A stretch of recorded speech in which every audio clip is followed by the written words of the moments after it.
लगता कि खुश नाही बाड़ू भातार से ना हो दिक्कत का बाटे बतावा देवर से का बताई बोला ना ए हो लगता कि खुश नाही बाड़ू भातार से दिक्कत का बाटे बतावा देवर से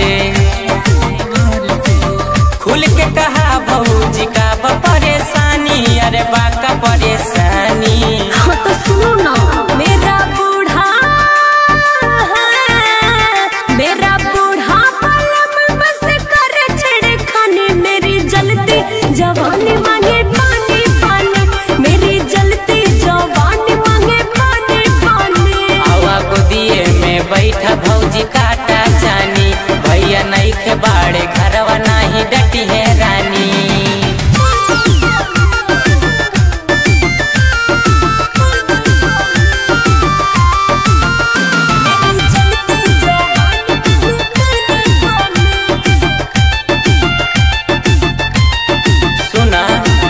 बुझल न बाका जवनिया के प्यार न कौन बिन चूल्हा पकइले उपास ए सुनो ना बोलो ना कुछ ना हो पाई बूढ़ा मर्द से बुझे लाना ही वो दिल के दर्द के आवा कटा भौजी देवर संगे चानी अरे देवर संगे चानी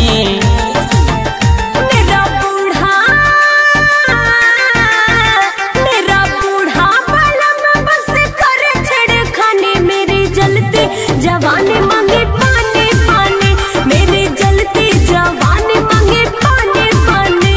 पानी हम सुतई हा लगा के मच्छरदानी भरपूर मजा दे अब हम तोहरा के रानी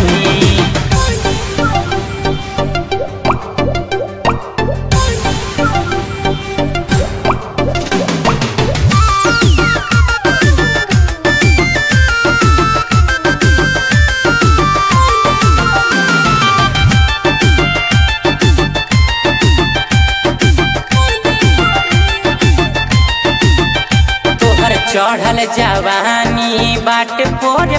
छेड़ खाने में हो जाला सजिया से भोर क्या करूं बहुत परेशान हूँ साचो में जी भर के मजा ले लाओ मकार से मन कर खोजी हम दूसर भतार के लगले आग छोटुआ बुझा दिए रानी बुझा दिए रानी